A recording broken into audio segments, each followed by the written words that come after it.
Dr. Mike Smith flicked a blood-stained glove onto Lucy Cage's shoulder, and the surgical team went silent. The glove hit her pink scrubs with a wet slap, leaving a crimson streak as it slid to the floor. Everyone in the OR held their breath, waiting for the peaceful blonde nurse to finally snap after months of his relentless humiliation. Smith stood there with that same arrogant grin, the one that said she was too soft for this work, that her sluggish hands had no place in his operating room. But as Lucy stood there under the harsh surgical lights, her expression serene, and her hands steady at her sides, not one of them noticed the subtle shift in her stance, or the way her eyes tracked every person in the room with tactical precision. They had no idea who they were really dealing with, because the past she'd left behind was about to roll up to their ambulance bay in 3 black SUVs and an army transport vehicle that would turn the entire hospital upside down. Just before we get back to it, I'd love to know where you're watching from today. And if you're enjoying these stories, make sure you're subscribed. Lucy Cage had perfected the art of being invisible. In the 3 months since she'd started at St. Jude's Memorial, she'd learned exactly how to move through the hospital corridors like a ghost. Head down, steps measured, always 3 paces behind Dr. Mike Smith during rounds. It was a different kind of survival than what she'd known before, but survival nonetheless. The morning started like every other. Lucy arrived at 5:47 a.m., 13 minutes before her shift, and began prepping the trauma bay before the chaos descended. She restocked the crash cart with the precision of someone who'd done it in sandstorms and under mortar fire, though no one here knew that. To them, she was just thorough. Unremarkably thorough. By 6:30 a.m., the first case rolled in, a construction worker with a piece of rebar through his abdomen. The ER attending took one look and called for Smith, who arrived 20 minutes later with his usual entourage of residents and that perpetual expression of bored superiority. "Nurse Cage," he said without looking at her, snapping his fingers. "Set up for an exploratory lap. And try not to contaminate the field this time." Lucy hadn't contaminated anything last time. She never did, but she nodded quietly and began moving with a speed that made the other nurses look clumsy by comparison. Her hands flew across the instrument tray, organizing everything in the exact order Smith would need them, anticipating complications he hadn't even considered yet. She'd already assessed the patient's breathing pattern and the angle of the rebar. It had missed the hepatic artery by millimeters, but there'd be significant bleeding once they removed it. She set up 2 additional units of O- within arm's reach. Smith didn't notice. He never did. The surgery took 4 hours. Twice, the patient nearly coded. The first time, Lucy had already pushed the EPI before Smith even registered the monitor alarm. The second time, when the hepatic vein tore exactly as she'd predicted, she had the suction and clamps ready before Smith's hands even moved. He barked orders she'd already executed, then turned to his residents as if he'd orchestrated some brilliant save. "You see," he said, his voice carrying that professorial tone he used when he wanted an audience. "This is why experience matters. Anticipation, reading the field. These are skills you develop over years of practice." One of the residents glanced at Lucy, a flicker of recognition in her eyes, but she said nothing. No one ever did. After the surgery, Smith held court in the hallway outside the OR, surrounded by administrators and the patient's grateful family. Lucy heard him through the doors as she cleaned up, his voice booming about his quick thinking and his steady hands. The family thanked him profusely. Someone mentioned putting in a commendation. Lucy stripped off her gloves and disposed of them without a word. By noon, she'd assisted in 3 more procedures. A pediatric appendectomy, where she'd caught an instrument count discrepancy that would have meant another surgery for a 7-year-old. A cardiac emergency, where her chest compressions had kept the patient alive for 8 minutes until the code team arrived. A motorcycle accident victim, whose airway she'd secured with a precision that made the ER attending pause and stare at her for just a moment too long. "Where'd you train again?" he'd asked. "County General," Lucy lied smoothly. It was easier than the truth. The afternoon brought more of the same. Smith took credit for a diagnosis Lucy had whispered to a resident. He presented a treatment plan at a staff meeting that Lucy had sketched out on a patient chart 2 hours earlier. He accepted praise for reducing the trauma unit's mortality rate by 18%, a rate that had only improved after Lucy's arrival, though no one seemed to make that connection. At 4:15 p.m., Lucy stood at the nurse's station, updating charts with the same quiet efficiency she brought to everything. Around her, the other nurses chatted and complained about their shifts. She didn't join in. She'd learned that being forgettable meant being safe, and safe meant she could keep the nightmares at bay for 1 more day. Dr. Smith walked past without acknowledging her, already on his phone scheduling an interview with a medical journal about his innovative trauma protocols. Lucy watched him go, her face expressionless, her hands steady as she closed another chart. She told herself this was enough, that this quiet, invisible life was what she'd wanted when she'd walked away from the uniform and the call sign, and the weight of all those lives she couldn't save. She told herself that being underestimated was a gift, not an insult. She almost believed it. Then the ambulance bay doors burst open, and everything changed. The paramedics came in fast, their gurney rattling across the linoleum with the kind of urgency that made everyone in the ER look up. Lucy was restocking suture kits when she heard the lead medic shouting vitals, BP dropping, heart rate erratic, patient unresponsive. She moved toward the trauma bay on instinct, her body responding before her mind fully processed the information. John Doe, approximately 50 years old, the paramedic called out as they transferred the patient to the hospital bed. Found unresponsive behind the Veterans Center on 5th. Possible overdose. Possible exposure. Pupils are reactive, but he's been seizing on and off for the last 20 minutes. Lucy's hands were already reaching for the IV line when she got her first good look at him. Beneath the grime and the matted beard, beneath the layers of worn clothing that marked him as one of the city's invisible homeless population, she saw something that made her freeze for half a heartbeat. The ER attending was calling for labs and a tox screen, but Lucy barely heard him. Her eyes had locked onto the man's left forearm, where his sleeve had been cut away by the paramedics. There, faded but unmistakable, was a tattoo, a skull with wings and a scroll beneath it. 75th Ranger Regiment. But it wasn't the tattoo itself that sent ice through her veins. It was the surgical scar running parallel to it, a precise 4-inch line with the kind of clean edges that didn't come from a street clinic or a VA hospital. She knew that scar.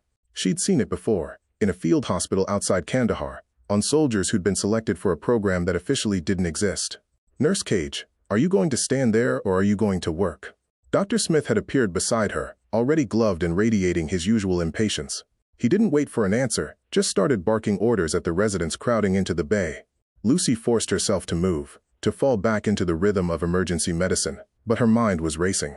She drew blood with steady hands while cataloging every detail she could see.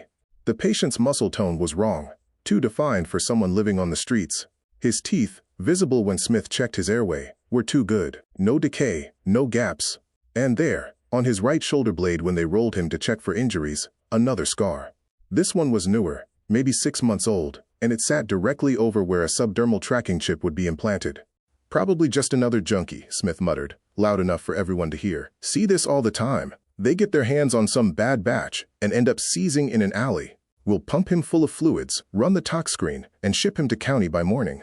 But Lucy was looking at the monitor, watching the patient's vitals with growing certainty that this was no overdose. The seizure pattern was wrong. The muscle tremors were too rhythmic, too controlled. This was neurological, and it was something she'd seen before in classified briefings that she was supposed to have forgotten. The patient's eyes suddenly snapped open, unfocused and wild.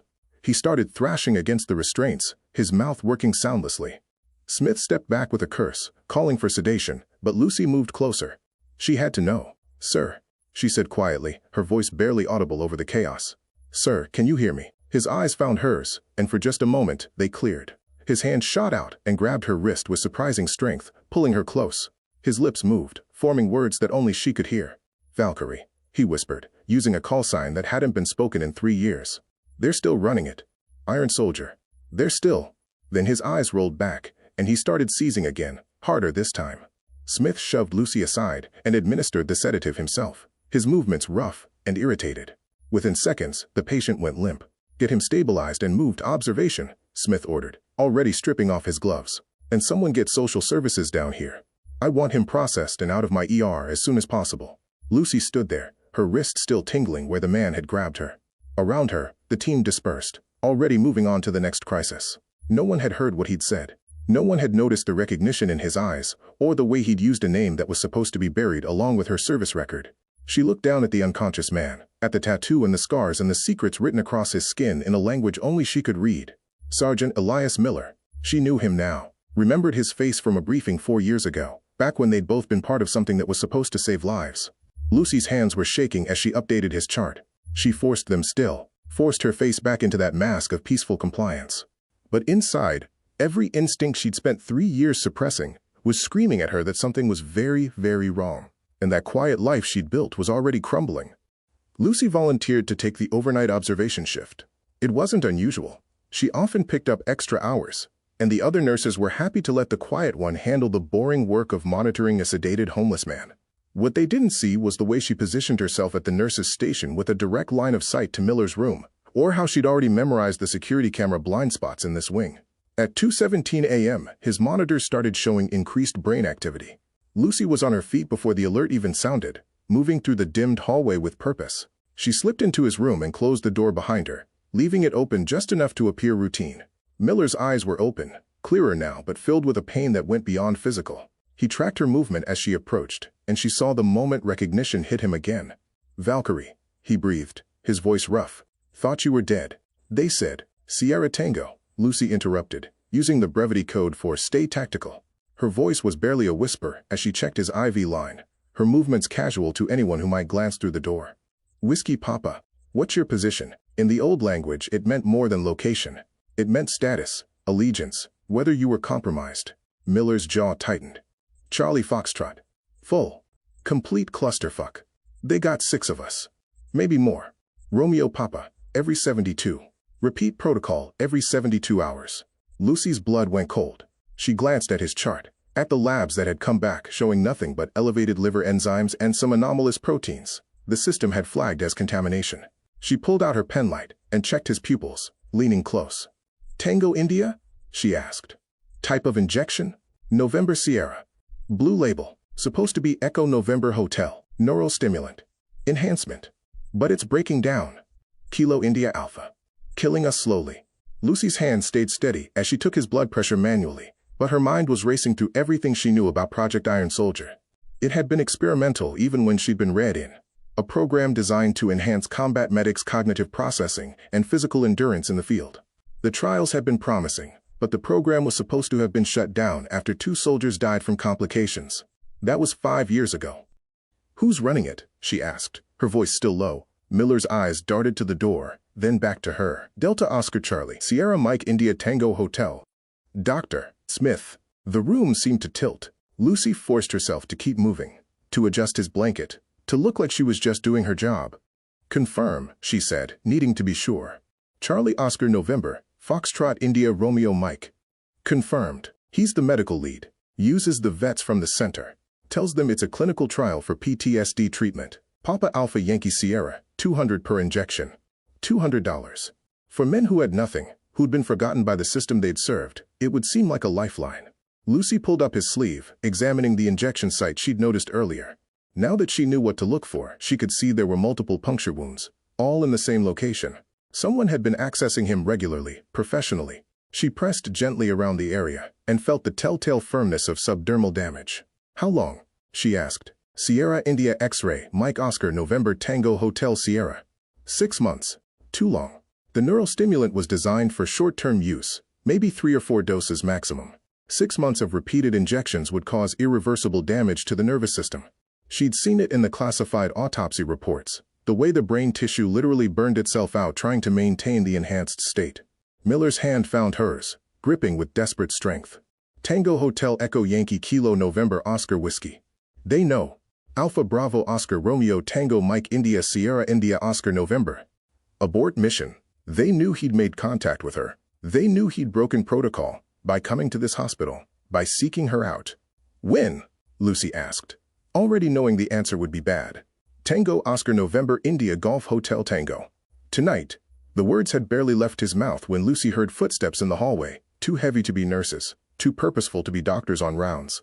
She glanced through the door's window and saw 2 men in security uniforms she didn't recognize, heading straight for Miller's room.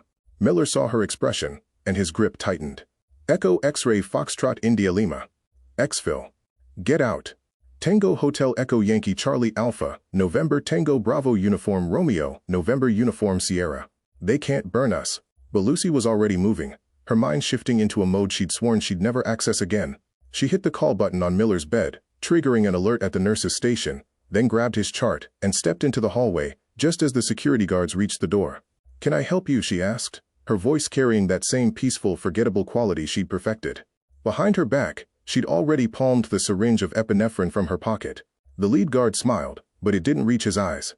"Dr. Smith ordered a patient transfer. We're here to transport John Doe to a private facility. At 2:30 in the morning. Without paperwork. With guards instead of paramedics." Lucy smiled back, soft and compliant. "Of course. Let me just finish his vitals." She had maybe 2 minutes before everything went sideways. Lucy stepped back into Miller's room with the 2 guards following close behind, their presence filling the small space with an oppressive weight. She made a show of checking the monitors, her movements deliberately slow, buying time. Through the window, she could see the nurse's station, empty. The overnight shift was skeletal, and the other nurse was probably down in the ER handling an intake. "This will just take a moment," she said pleasantly, reaching for Miller's wrist to check his pulse manually. His eyes met hers, alert now, waiting. That's when she saw Dr. Smith striding down the hallway, his white coat billowing behind him like he was making a grand entrance even at 2:30 in the morning. He had a tablet in his hand, and that expression he wore when he was about to make someone feel small. "Nurse Cage," he said, not bothering with pleasantries. "Step aside. This patient is being transferred to a private care facility, better equipped to handle his condition." Lucy didn't move. "I haven't received any transfer orders, and his condition has stabilized. There's no medical reason to move him in the middle of the night." Smith's jaw tightened, a flash of something dangerous crossing his face before he smoothed it away. "I don't recall asking for your medical opinion. These gentlemen are here on my authority. Now step aside." But Lucy had already seen what he was doing on the tablet. He was in Miller's digital chart, his fingers moving quickly across the screen. She shifted her angle slightly and caught a glimpse of the lab results page. He was deleting entries. The anomalous proteins, the elevated enzymes, the markers that didn't fit a standard overdose profile. He was scrubbing them all. "Dr. Smith," she said carefully, "I need to document the transfer properly. Hospital protocol requires." I said, "Step aside." His voice had gone cold now, the veneer of professional courtesy completely gone. He looked at the guards. "Remove her if necessary." The lead guard reached for Lucy's arm, but she moved before he could make contact, a subtle sidestep that put Miller's bed between them. It looked accidental, clumsy even, but it gave her a clear view of Smith's tablet screen. He was in the medication log now, adding entries that hadn't existed before. Fentanyl, methamphetamine, building a narrative of a drug addict who'd overdosed on a cocktail of street narcotics. "I just need to get his discharge paperwork," Lucy said, keeping her voice steady. "I'll be right back." She moved toward the door, but Smith blocked her path. Up close, she could smell his cologne, expensive and cloying. His eyes were hard, calculating. "There won't be any paperwork," he said quietly, his voice pitched low enough that only she could hear. "This patient is being transferred under my direct care to a private research facility. The transfer is already logged. Your shift ends in 4 hours, and when you come back tomorrow, you'll have forgotten this patient ever existed. Do you understand me?" Lucy met his gaze, seeing him clearly for the first time. This wasn't just about covering up a failed experiment. This was systematic. How many others had there been? How many veterans had been transferred in the middle of the night, their records scrubbed, their existence erased? "I understand," she said softly. Smith's expression shifted to satisfaction. "Good. I'd hate to see you lose your position here, Nurse Cage. Jobs are hard to come by, especially for someone with your limited credentials. It would be a shame if questions were raised about your background check, about gaps in your employment history." The threat was clear. He'd been digging into her past, or at least threatening to. If he dug deep enough, if he asked the right questions, he might find discrepancies in the identity she'd built. Nothing that would hold up to serious scrutiny, but enough to make her life complicated. "I need this job," Lucy said, and it wasn't entirely a lie. She needed the normalcy, the routine, the illusion that she could be someone other than what she'd been trained to be.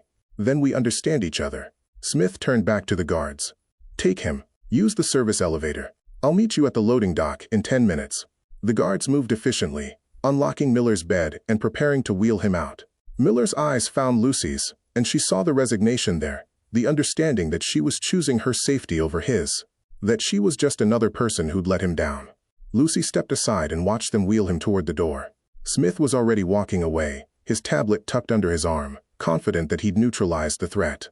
He paused at the doorway and looked back at her. "Oh, and Nurse Cage? I'll need you to sign off on the transfer log. Just a formality." He pulled a paper from his coat pocket, already filled out with false information. Lucy took the paper, her hand steady. She read through the lies typed in neat rows: voluntary transfer, patient consent, stable condition for transport. She picked up the pen Smith offered. "Where do I sign?" she asked. Smith pointed to the bottom line, that satisfied smirk back on his face. He thought he'd won, thought he'd successfully intimidated another nurse into silence, into complicity. Lucy signed her name in careful script, but as she handed the paper back, she met his eyes with an expression that was no longer quite so peaceful. "You should know," she said quietly. "I make copies of everything." It was a bluff, but she saw the flicker of uncertainty cross his face before he masked it. He snatched the paper from her hand and walked away without another word, following the guards who were already disappearing around the corner with Miller. Lucy stood alone in the empty room, her heart pounding against her ribs. She'd just watched them take a soldier who'd trusted her, who'd risked everything to warn her. She'd signed a document that made her part of the conspiracy. But she'd also bought herself time, and time was all she needed. She pulled out her phone and opened the camera app, scrolling back through the photos she'd taken while pretending to check her messages. Clear shots of Miller's original lab results before Smith had deleted them. Images of his scars, his tattoos, his medical bracelet with the fake name. Evidence. Lucy deleted the photos from her camera roll and uploaded them to an encrypted cloud server using credentials she hadn't accessed in 3 years. Then she walked calmly to the nurse's station and began her end-of-shift documentation, every word carefully chosen, every entry a breadcrumb trail. She had 4 hours until her shift ended, 4 hours to figure out where they were taking Miller and what she was going to do about it. The peaceful nurse was done being invisible. Lucy didn't go home after her shift ended. She couldn't. Instead, she sat in her car in the hospital parking lot, watching the loading dock through her rearview mirror as the sun came up. She'd seen the unmarked van leave at 3:47 a.m. with Miller inside, followed by Smith's Mercedes 20 minutes later. She'd memorized the van's license plate, though she knew it would probably come back to a shell company or a dead end. At 5:30 a.m., she drove to a coffee shop 3 blocks away and used their Wi-Fi to run searches she couldn't risk doing on the hospital network.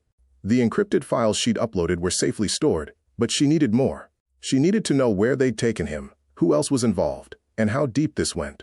By the time her next shift started at 6 p.m., she'd slept 2 hours in her car and consumed enough coffee to make her hands jitter. She forced herself to eat a protein bar and walked into St. Jude's Memorial looking exactly like she always did, tired, quiet, unremarkable. The first thing she did was check the observation wing. Miller's room was empty, the bed stripped and remade with crisp white sheets. No sign that anyone had been there at all. She pulled up the digital records on the nearest terminal, logging in with her credentials. The patient file for John Doe was gone, completely scrubbed from the system. No admission record, no lab results, no transfer orders. It was as if he'd never existed. Lucy's jaw tightened, but she kept her expression neutral as she continued her rounds. She checked on her other patients, updated charts, restocked supplies. All the while her mind was racing through possibilities. Smith had covered his tracks well, but there had to be something. A paper trail, a witness, a mistake. At 7:30 p.m., during the shift change briefing, Dr. Smith made an appearance. He rarely attended these meetings, preferring to let the ER attending handle the mundane details. But tonight he stood at the front of the room with his tablet and that practiced expression of professional concern. "Before we begin," he said, his voice carrying across the crowded break room, "I need to inform you all of an unfortunate incident. The John Doe patient who was brought in yesterday, the homeless veteran, passed away during the night despite our best efforts." Lucy's coffee cup stopped halfway to her lips. Around her, the other nurses murmured sympathetically. Someone asked about the cause of death. "Cardiac arrest secondary to a drug overdose," Smith said smoothly. "His system was too compromised. We did everything we could, but sometimes these cases are simply beyond saving. The body has been transferred to the county morgue for processing, since he had no next of kin." He looked directly at Lucy as he said it, a challenge in his eyes. She held his gaze for exactly 2 seconds, long enough to acknowledge she'd heard, short enough to seem deferential, then looked down at her coffee. The briefing continued, but Lucy didn't hear another word. Her mind was already moving, planning. If Miller's body was at the county morgue, there would be a death certificate, an autopsy report, a paper trail that Smith couldn't completely erase, unless he'd lied about that too. As soon as the briefing ended, Lucy volunteered to handle the medication inventory in the pharmacy, a tedious task that would give her access to the hospital's internal phone system. She waited until she was alone, then called down to the morgue. "Hi, this is Lucy Cage from the ER, she said, keeping her voice light and professional. "I'm trying to track down paperwork for a John Doe transfer from last night.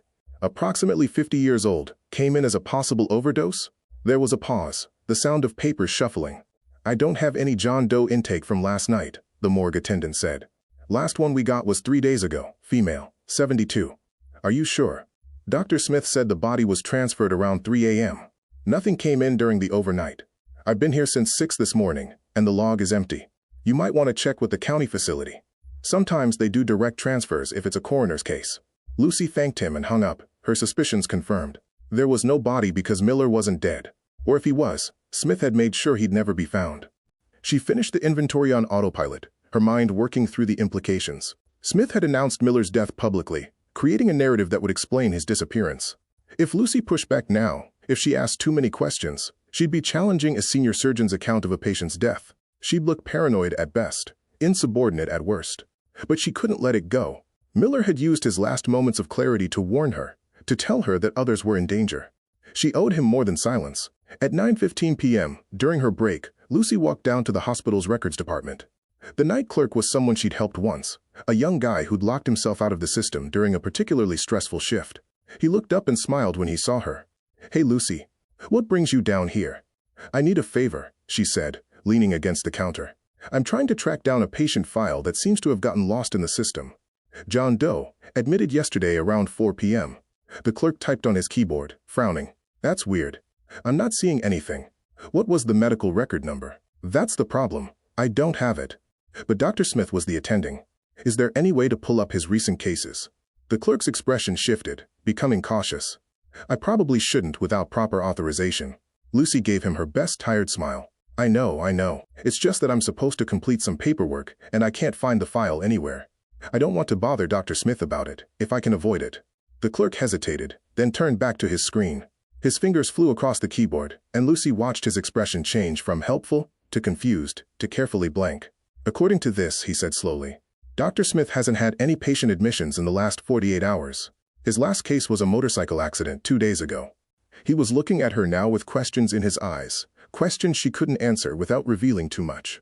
"My mistake," Lucy said lightly. "Must have been a different attending. Thanks anyway." She walked away before he could ask anything else, her mind churning. Smith hadn't just deleted Miller's file, he'd erased every trace of his involvement. That level of access, that kind of systematic cover-up, meant he had help. Someone in administration, maybe someone in IT. This was bigger than one corrupt surgeon. Lucy returned to the ER and threw herself into her work, but every patient she treated, every chart she updated, she was thinking about Miller. About the other veterans who might be out there right now, being injected with poison disguised as treatment. About how many had already disappeared. At 11:47 p.m., her phone buzzed with a text from an unknown number. Just 3 words. "Check the news." Lucy's blood went cold. She pulled up a news app and saw the breaking story immediately. Veterans Center fire under investigation, no casualties reported. The building was fully engulfed in the photo, flames reaching into the night sky. The article mentioned that the fire had started around 10 p.m., that the building had been empty, that investigators suspected faulty wiring. But Lucy knew better. Someone was destroying evidence, and they were running out of time. The fire at the Veterans Center was still burning when Lucy's shift hit the midnight hour.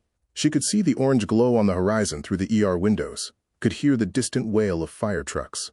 Every instinct told her to run, to disappear the way she'd been trained to let this whole thing burn along with whatever evidence had been stored in that building.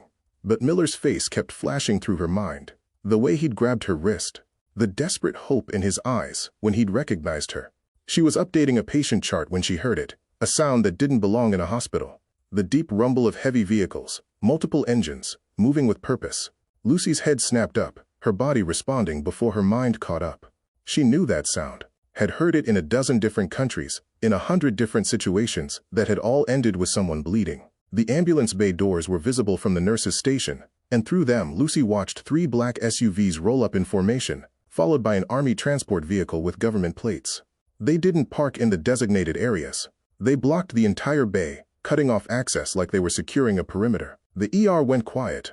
Even the patients in the waiting room stopped their complaining to stare. The SUV doors opened in unison, and men in dark suits emerged, not hospital security, not local police. These were federal agents, moving with the kind of coordinated precision that came from serious training. Behind them, the transport vehicle's rear doors opened, and 6 soldiers in full combat fatigue stepped out, their rifles held at low ready. "What the hell?" the ER attending muttered, moving toward the doors. Lucy's heart was hammering against her ribs, but she forced herself to stay still, to keep her hands steady on the keyboard.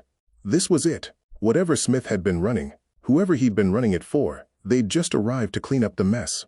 The lead agent pushed through the doors first, his credentials already out. He was tall, black, with silver at his temples, and the kind of bearing that said he'd been giving orders for a very long time. Behind him came a woman in an army uniform with stars on her shoulders. A general, Lucy realized with growing dread. This wasn't a cleanup crew. This was command level. "This facility is now under federal jurisdiction," the agent announced, his voice carrying across the ER. "No one enters or exits without authorization. We're looking for a patient, Subject 4 Alpha, also known as Sergeant Elias Miller." "Where is he?" The ER attending stepped forward, his face flushed with indignation. "Now wait just a minute. You can't just storm in here and—" "Doctor," the general's voice cut through his protest like a blade. "This is a matter of national security. The patient in question is a missing service member, involved in a classified military operation. We have reason to believe he was brought to this facility approximately 36 hours ago. I need to see him immediately." Lucy watched from her position at the nurse's station, her mind racing. They were using Miller's real name, his real rank. They weren't here to cover anything up. They were here looking for him, which meant either Smith had been operating without their knowledge, or there were two separate operations running and they'd just collided. The ER attending was stammering something about patient privacy and HIPAA regulations when Dr. Smith appeared from the direction of his office. Lucy saw the moment he registered the scene, saw the flash of panic cross his face before he smoothed it into professional concern. "General Hawthorne," he said, extending his hand with a smile that didn't reach his eyes. "I wasn't aware the Army was conducting operations at St. Jude's. If you'd called ahead, I would have been happy to. Where is Sergeant Miller?" The general didn't take his hand. "Our intelligence indicates he was admitted to this facility yesterday at approximately 1600 hours. We've been tracking his subdermal beacon, and the last ping came from this location." Smith's smile faltered. "I'm afraid there's been a misunderstanding. We did have a John Doe patient matching that time frame, but he passed away last night from complications related to a drug overdose. The body was transferred to the county morgue. Show me the death certificate. It's being processed. These things take time. Show me the body." The silence that followed was deafening. Lucy could see Smith calculating, trying to figure out how much they knew, how much he could lie his way through. The soldiers had fanned out, taking positions at every exit. This wasn't a request. This was a raid. "Dr. Smith," the general's voice had gone cold. "I'm going to ask you one more time. Where is my soldier?" "I told you, he died. His beacon is still transmitting." The general pulled out a tablet, turning it so Smith could see the screen.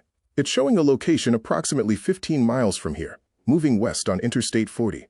So either Sergeant Miller has made a miraculous recovery and decided to take a road trip, or someone removed his tracking chip and is trying to lead us away from this facility. Either way, you're going to tell me what happened to him, and you're going to tell me right now." Lucy saw Smith's face go pale. He opened his mouth, closed it, then seemed to make a decision.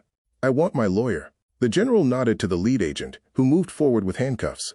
"Dr. Michael Smith, you're being detained under the authority of the Uniform Code of Military Justice for suspected involvement in the unauthorized medical experimentation on active duty personnel. You have the right to—" "This is insane." Smith's voice rose, his composure finally cracking.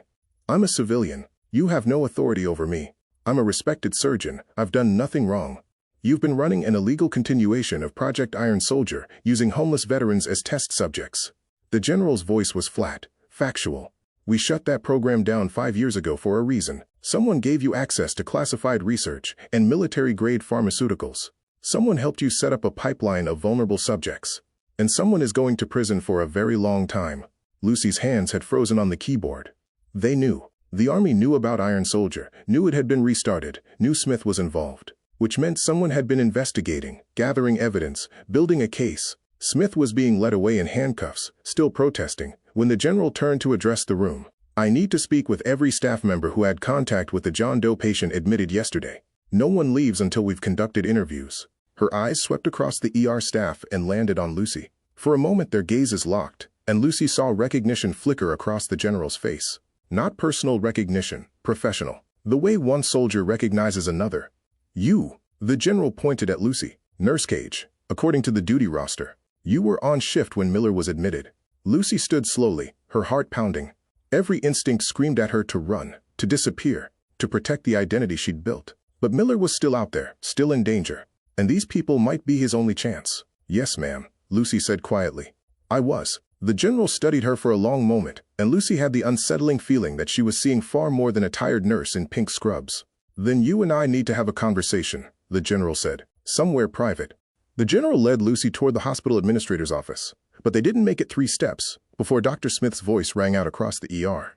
"Wait!" He was still in handcuffs, flanked by 2 agents, but his voice had regained some of its authority. "General Hawthorne, I think there's been a significant misunderstanding. I'm happy to cooperate, but I need you to understand that this nurse," he gestured toward Lucy with his chin, "is not a reliable source of information. She's been exhibiting signs of mental instability, paranoia, making wild accusations." The general stopped, turning slowly. "That's so.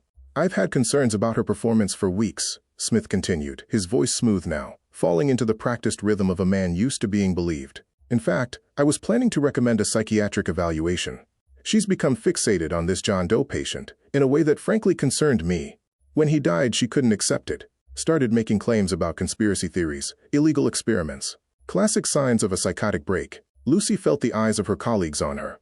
She could see doubt creeping into their expressions, could see them reassessing every quiet moment, every time she'd kept to herself. Smith was good at this, at manipulation, at controlling the narrative. He'd been doing it for months, taking credit for her work, undermining her credibility so subtly that no one had noticed. She signed the transfer paperwork herself, Smith pressed. Confirmed that the patient was stable, that everything was handled appropriately. Now she's trying to blame me for her own negligence, because she can't handle the guilt. General, I sympathize with veterans dealing with PTSD. I really do, but that's enough. Lucy's voice cut through his monologue, quiet but carrying. She hadn't moved from her position at the nurse's station, but something in her tone made everyone stop. You don't get to do that. Not anymore. Smith's expression shifted to condescension.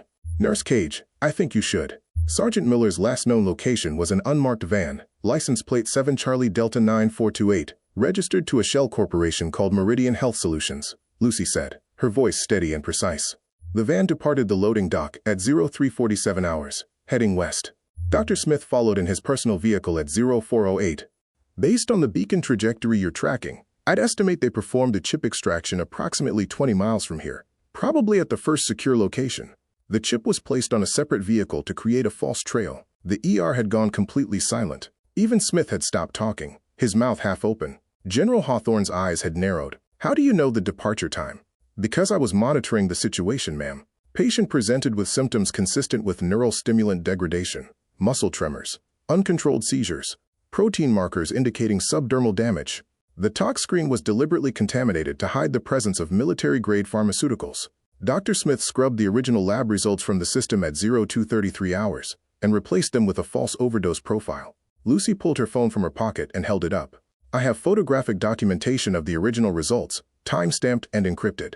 I also have visual confirmation of the patient's surgical scars, including a 4-inch incision on the left forearm consistent with neural interface implantation, and a subdermal tracking chip insertion point on the right shoulder blade. Both scars showed signs of recent maintenance, suggesting ongoing medical intervention within the last 30 days. One of the other nurses gasped. The ER attending was staring at Lucy like he'd never seen her before. Miller made verbal contact using standard military brevity codes, Lucy continued, her voice taking on the clipped precision of a briefing. He confirmed he was one of 6 subjects in an unauthorized continuation of Project Iron Soldier.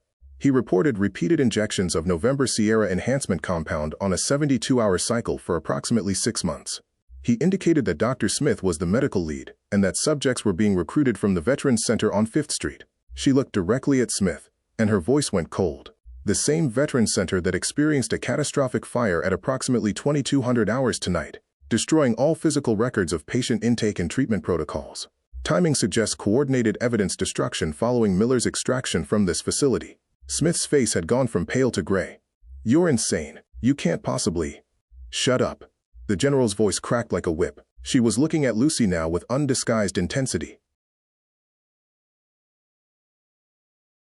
Nurse Cage, what's your real name? The question hung in the air. Lucy felt the weight of it, felt the moment stretching out. This was it. Once she answered, there was no going back to the quiet life, the invisible existence she'd built.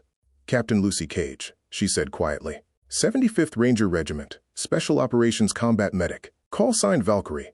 Honorably discharged 3 years ago following classified operations in Kandahar province. Holy shit, someone whispered. The general's expression didn't change, but Lucy saw the subtle shift in her posture, the military recognition of rank and service. You were read into Iron Soldier? Yes, ma'am. I was part of the original trial oversight. I treated 2 of the casualties when the program was terminated. I know what this drug does when it's pushed past safety parameters. Lucy's voice remained steady, but her hands had curled into fists at her sides. Sergeant Miller doesn't have much time. The neural degradation is exponential.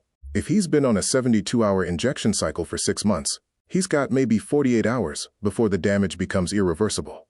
General Hawthorne pulled out her radio. All units, update the search parameters. Subject may have been moved to a secondary location. Priority 1 is recovery and immediate medical intervention. She turned back to Lucy. I need everything you know. Every location Smith might have access to. Every vehicle. Every contact. Ma'am, with respect, I have a better idea. Lucy finally moved from behind the nurse's station, and the way she carried herself had changed. Her shoulders were back, her movements economical and purposeful. The peaceful nurse was gone, and in her place stood someone who'd orchestrated tactical evacuations under fire. Dr. Smith has a private research facility. It's not listed under his name, but I've been tracking his movements. He goes there twice a week, always at night, always alone. She turned to Smith, who was staring at her with something close to fear. It's the old Riverside Medical Building on Canton Street, isn't it? The one that's supposedly being renovated. That's where you're keeping them. That's where the other subjects are. Smith's silence was confirmation enough. Captain Cage, the general said, and Lucy heard the return of her rank like an echo from a past life. I'm officially requesting your assistance in a tactical recovery operation. Are you willing to serve? Lucy looked around the ER at her colleagues, at their shocked faces, at the quiet life she was about to leave behind. Then she thought of Miller, of the other veterans being used and discarded, of all the soldiers she hadn't been able to save. Yes, ma'am, she said. I'll get my kit. The Riverside Medical Building looked abandoned from the outside, its windows dark and covered with construction permits that were 3 years expired. Lucy sat in the back of the transport vehicle, pulling on tactical gear that the Rangers had provided. It fit differently than she remembered, tighter across the shoulders, looser at the waist. 3 years of hospital shifts instead of combat drills. Building layout?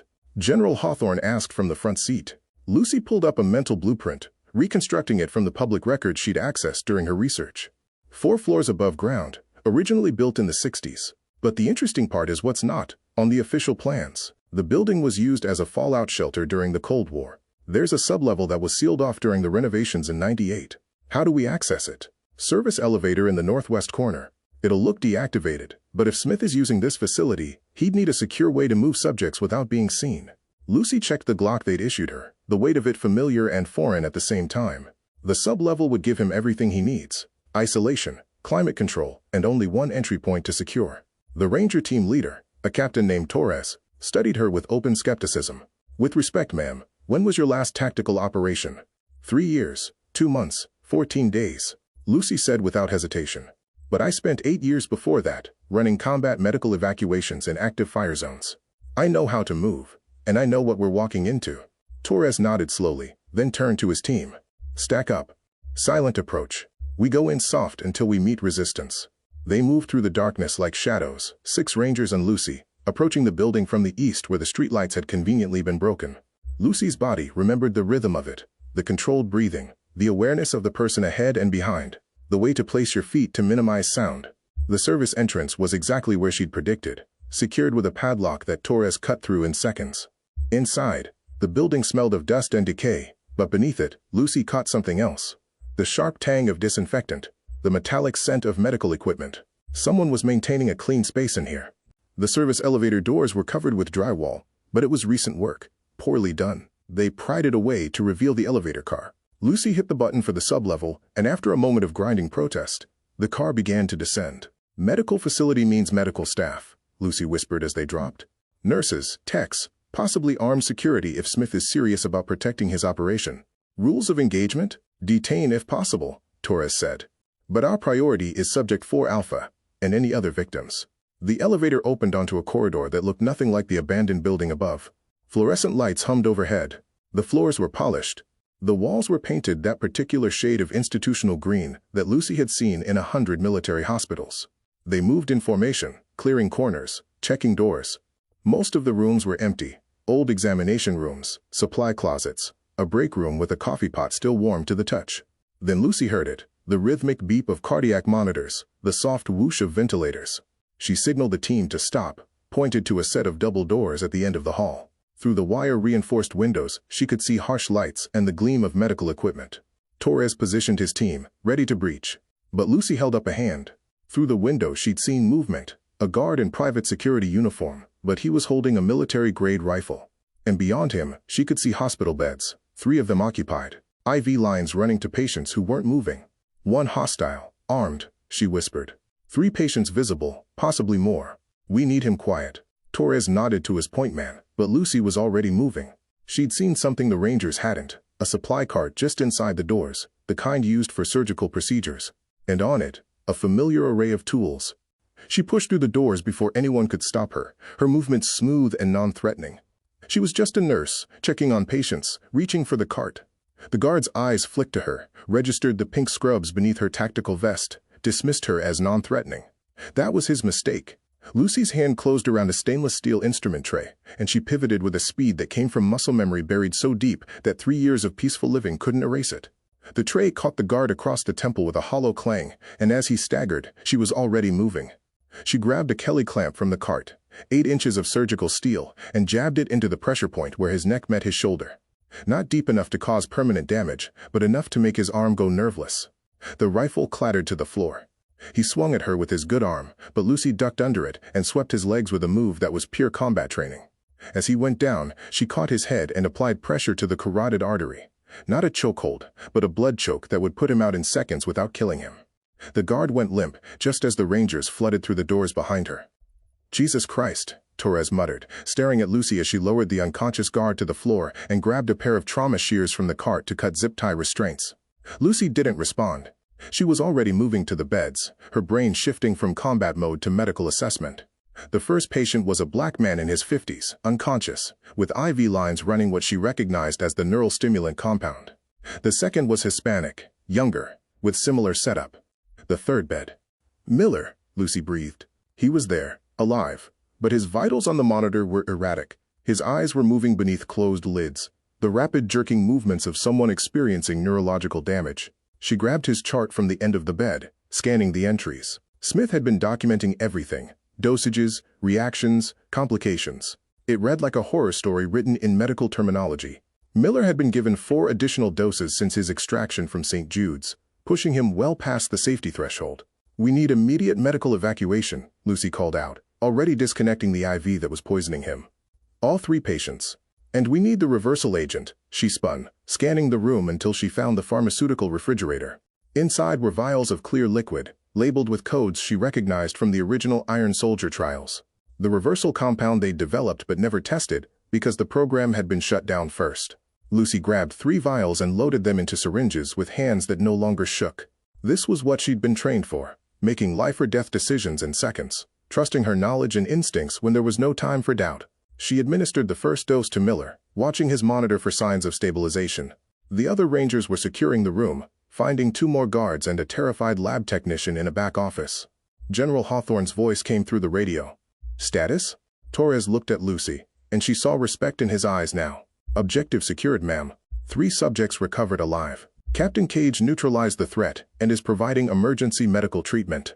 Lucy barely heard the response. She was too busy saving lives, just like she had in Kandahar, just like she'd been doing in secret at St. Jude's for months. But this time, she wasn't hiding. This time, Valkyrie had come back, and she wasn't peaceful anymore. The sun was rising by the time they brought everyone out. Lucy stood in the ambulance bay of St. Jude's Memorial, watching as paramedics loaded Miller and the other 2 victims into waiting units. The reversal agent had stabilized them, but they'd need weeks of treatment to undo the damage Smith had inflicted. Miller had regained consciousness long enough to meet her eyes and nod once, a silent acknowledgement between soldiers who'd survived the same war. Lucy's pink scrubs were covered in dust from the basement, streaked with the guard's blood from where she'd clocked him with the instrument tray. Her hair had come loose from its bun during the raid, and she probably looked half feral standing there in her tactical vest with a Glock still holstered at her hip. She didn't care. The hospital's lobby had been converted into a command center. Federal agents were everywhere, boxing up evidence, interviewing staff members, executing search warrants on Smith's office and personal files. Lucy had watched them carry out 17 boxes of documents so far, each one another nail in the coffin of Smith's carefully constructed lie. Dr. Smith himself sat in handcuffs in the back of a federal vehicle, flanked by agents. Through the window, Lucy could see him still talking, still trying to explain, still convinced that his credentials and his reputation would somehow save him. He hadn't figured out yet that his world had already ended. General Hawthorne emerged from the building with her tablet, her expression grim. Behind her came the hospital's administrator and 2 members of the board of directors, all of them looking shell-shocked. "Captain Cage," the general's voice carried across the bay. "I need you over here." Lucy walked over, aware that half the hospital staff was watching from the windows. She could see the ER nurses, the residents, the techs, all of them staring at the quiet woman who'd served beside them for 3 months and turned out to be someone else entirely. "We've completed the preliminary evidence review," General Hawthorne said, loud enough for the administrators to hear. Dr. Smith was running an illegal medical testing operation for the past 14 months. He recruited 23 homeless veterans from the 5th Street Center, promising them PTSD treatment and paying them cash. 17 of those veterans are currently unaccounted for. We're treating this as a criminal investigation, with possible murder charges pending. The hospital administrator looked like he might be sick. General, I assure you we had no knowledge of. Your chief surgeon was using your facility to poison American soldiers. The general cut him off, her voice like ice. Your liability counsel can explain how much you didn't know when the lawsuits start rolling in. Right now, I don't care about your institutional ignorance. I care about the fact that you employed this man for 6 years and never once questioned his private research facility or his unusual patient transfers. She turned to Lucy, and her expression softened fractionally. Captain Cage, on the other hand, identified the conspiracy, documented evidence, and risked her cover to protect a vulnerable population. She conducted herself with the kind of moral courage we expect from our service members. Lucy felt the weight of those words. 3 years ago, she'd left the army because she couldn't handle the moral injuries anymore, couldn't reconcile the person she'd become with the person she wanted to be. She'd thought that becoming invisible was the answer, that if she just kept her head down and helped people quietly, she could find some kind of peace. But peace wasn't the same as hiding. General Hawthorne stepped back and came to attention. Then, in front of the entire hospital staff, the federal agents, and the man who'd spent months belittling her, she raised her hand in a crisp military salute. Lucy's body responded on instinct, her spine straightening, her hand coming up to return the gesture. For a moment she was Captain Cage again, Valkyrie, the combat medic who'd saved lives in the worst places on Earth. Thank you for your service, Captain, the general said. Both past and present. From the federal vehicle, Lucy heard a sound, drive. Smith, finally understanding just how completely he'd miscalculated. The nurse he'd dismissed as weak, the woman he'd threatened and bullied, had just been saluted by a 2-star general while he sat in handcuffs facing life in prison. The general dropped her salute and pulled out a folder. We're going to need you for the investigation, testimony, evidence review, possibly victim outreach when we locate the other subjects. I'm also authorized to offer you a position as a military medical oversight officer. It's a civilian role, works with the DoD Inspector General's office, investigating medical misconduct and ensuring proper treatment of service members. The pay's better than hospital nursing, and you'd be doing work that actually matters. Lucy looked down at her ruined scrubs, at the dust and blood and evidence of the fight she'd just won. She thought about the quiet life she'd built, the invisible existence that had been slowly suffocating her. Then she thought about Miller's face when he'd recognized her, about the hope in his eyes when he'd realized he wasn't alone. What's the timeline on the position, she asked. You'd start immediately. We've got 3 other facilities we suspect of running similar operations. We need someone who knows the medicine, knows the military, and has the tactical background to operate in hostile environments. The general paused. We need someone who remembers that the mission is protecting the people who served, not building a career. Behind them, Lucy heard footsteps. She turned to see her colleagues from the ER emerging from the building, the nurses she'd worked beside, the residents she'd quietly coached, the attending who'd finally started to see her. They were looking at her with a mixture of awe and confusion, trying to reconcile the peaceful nurse with the woman standing before them in tactical gear. One of the younger nurses, Sarah, stepped forward hesitantly. Lucy, is it true? You're really a captain, Lucy said quietly. I was a captain, special operations combat medic. She managed a small smile. But I'm still the same person who showed you how to place a central line last week. You saved that construction worker's life, Sarah said.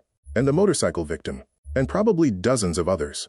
Dr. Smith took credit for all of it. Dr. Smith is going to prison, General Hawthorne said flatly. Where he belongs. Lucy looked at the general, at the folder being offered, at the chance to stop hiding and start fighting again. Not with weapons this time, but with the truth. Not in foreign countries, but right here, protecting the people who'd already given everything. I accept the position, Lucy said. When do we start? General Hawthorne smiled, the first real smile Lucy had seen from her. We already have. Welcome back to the fight, Captain Cage. As federal agents led Dr. Smith away, as the sun climbed higher over St. Jude's Memorial, Lucy Cage stood in her dusty pink scrubs and felt something she hadn't felt in 3 years. Purpose. She wasn't the peaceful nurse anymore. She wasn't hiding from her past or pretending to be someone smaller than she was. She was Valkyrie, the protector of fallen warriors, and she had work to do. The quiet life was over, and she'd never been more ready. Lucy never went back to being invisible. Within 6 months, her investigation shut down 4 more illegal testing facilities and saved 37 veterans from the same fate Miller had faced. Dr. Smith was sentenced to 25 years in federal prison, and Sergeant Elias Miller made a full recovery, eventually joining Lucy's team as a veteran advocate. Sometimes the most dangerous person in the room is the one everyone underestimates. Sometimes the quiet ones are just waiting for the right moment to roar. If you enjoyed Lucy's story, make sure you hit that subscribe button and turn on notifications so you never miss another tale of justice served. Drop a comment below telling me which moment was your favorite. Was it when Lucy saluted the general, or when she took down that guard with a surgical tray? I love hearing from you. And if you know someone who needs to hear a story about standing up to bullies and finding your strength again, share this video with them. Sometimes we all need a reminder that our past doesn't define us, our choices do. Thanks for watching, and I'll see you in the next story. Until then, remember, never underestimate the peaceful ones. They might just be warriors in disguise. If this story moved you, hit that like button and subscribe for more powerful stories of courage, justice, and redemption.